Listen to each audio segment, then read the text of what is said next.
from the WYLN studios in Hazleton, Pennsylvania. WYLN Evening Edition at 5:30 starts right now. Good evening. It's Thursday, December 29th, 2016. I'm Ann Gownley. Wilkes-Barre police have identified the suspect in an October homicide at Sherman Hills. He's 24-year-old Dominic Ray. Police believe that he killed 32-year-old Victor Grandy of Far Rockaway, New York. Police say they have surveillance video that shows Ray shooting Grandy in front of 300 Parkview Circle. He's a black male, 5 feet 7 inches tall and weighing around 170 pounds. If you know of his whereabouts, you are asked to call Wilkes-Barre Police at 570-208-4200 if you have any information. A 9-day-old baby girl is dead in Nanticoke, and police, along with the Luzerne County District Attorney's Office, are investigating. Officers were called to East Union Street on November 20th for a report of a 9-day-old girl unresponsive. Emergency responders attempted CPR on the baby, then transferred her to Geisinger, Wyoming Valley in Plains Township. She was pronounced dead at the hospital. Investigators are waiting on the results of the toxicology on the infant. Her mother, 26-year-old Sydney Marie Simon of Nanticoke, was arraigned today on unrelated charges. She's behind bars at the Luzerne County Prison, facing charges of possessing contraband by an inmate. Police are continuing to investigate that infant's death. Hazleton City Council held their last meeting for 2016, which included the passing of the budget for next year. WYLN's Aaron Harvey has more. With only 2 days left in 2016, Hazleton City Council passed the final read on the 2017 budget on time. Last night, Hazleton City Council held their regularly scheduled meeting at City Hall. Along with the 2017 budget pass, Council also approved a resolution permitting the city to apply for a county local share account grant to fix up the Altamont building on Broad Street. After being on the agenda several times, an ordinance establishing a permit program for the moving of household goods in the city died. Hazleton City Council President Jack Mundy is pleased that the budget was passed with no tax increase. We passed the budget with no increase, the second and third reading, so it's finalized. It's, I guess, the fourth year in a row we passed the budget with no increases, and I see people every day and they come up thanking me, and we know that it's rough out there for people to make ends meet, and hopefully we're going to raise some revenue in some different ways and not have a tax increase, and we're going to do our best to run the city without a tax increase. Hazleton is one of the few cities in the area that did not include a tax increase in their 2017 budget. They had some big tax increases in Wilkes-Barre, and it's hard to avoid them. We just have to, watch what we're spending.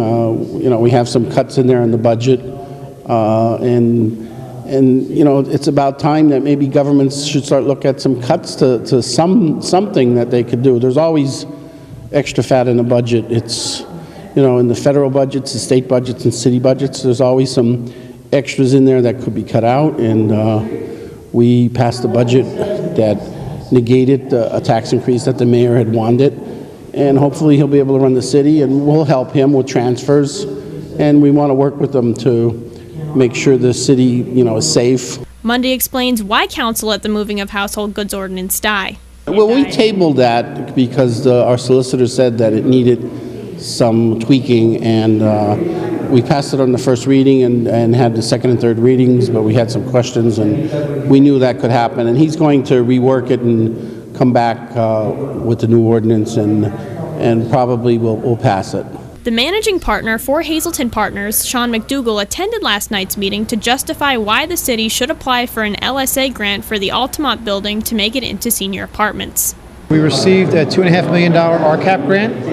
We're seeking a $1 million LSA grant, and we're also going to be seeking $500,000 in anchor building funding. And then the balance of the grants we need will come through tax credits, state and federal historic tax credits.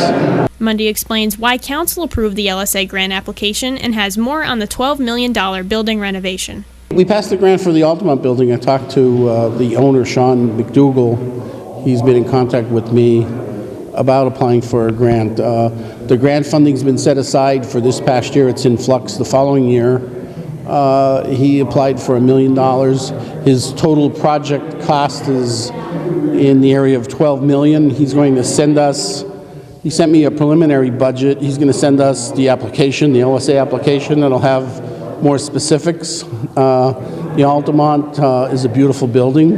It's on the historic registry. They're going to fix it up in a way to make it look like a building from the 20s, to keep its historical significance, its beauty, and hopefully he'll be successful with the grants. He already got a $2 million grant from the state, which is a matching grant.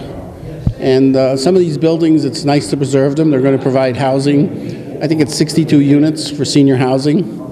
And he did some market studies where there's a need for senior housing, and it'll be great for downtown. The next regularly scheduled Hazleton City Council meeting will be held on Tuesday, January 17th at 8 o'clock. In Hazleton, for WILN News, I'm Erin Harvey. Thank you, Aaron. Frackville State Police are investigating a Wednesday morning burglary in Girardville.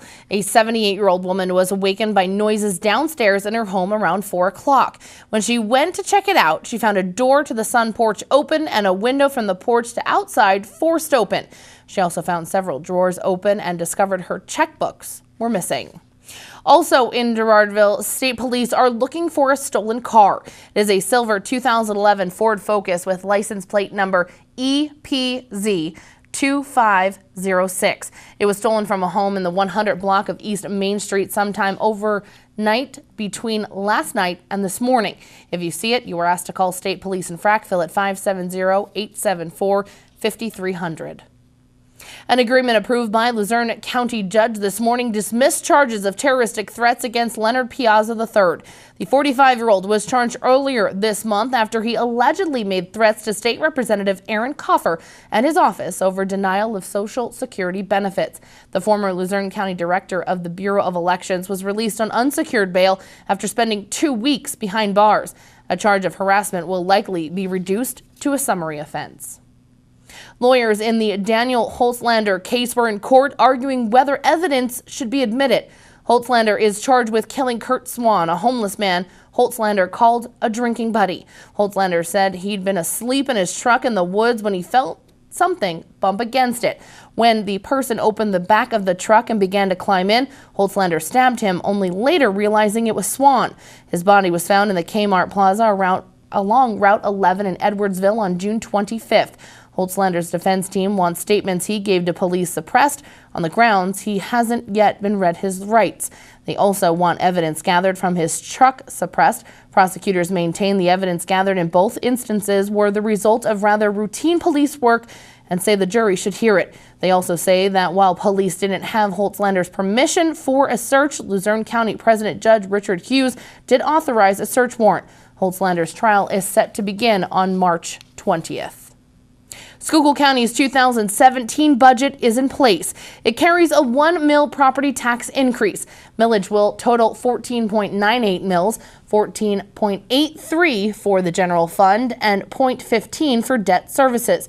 It is the second millage increase in the last 3 years. The last was a 2 mil increase in 2014. The original draft of the budget had a 2 mil increase, which was reduced to 1.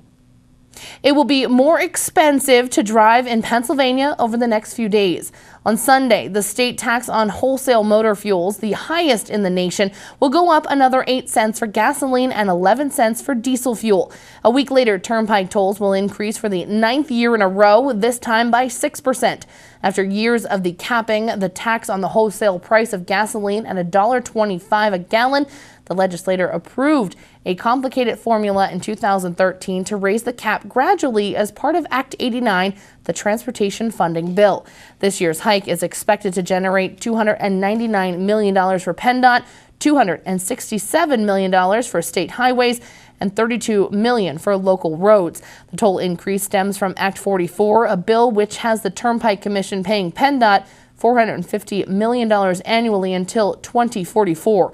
It was part of a complicated formula to put tolls on Interstate 80 devised by then Governor Ed Rendell. It was rejected by the Federal Highway Administration and the tolls were never put up, but the law was never repealed by the General Assembly. There were several accidents around the area this morning due to inclement weather. One was on I-81 near the Hazleton 924 exit, one on Route 93 near the Pilot truck stop in Sugarloaf, and another near the Valmont Plaza in West Hazleton. Any impact of the accidents were minor and no injuries were reported. Drivers are reminded to be cautious during the winter months when road conditions can be hazardous. Actress Debbie Reynolds has died just a day after her daughter, actress Carrie Fisher, died. Debbie Reynolds was born Mary Frances Reynolds in El Paso, Texas. She came to public attention during the 1950s as an actress, dancer, and singer.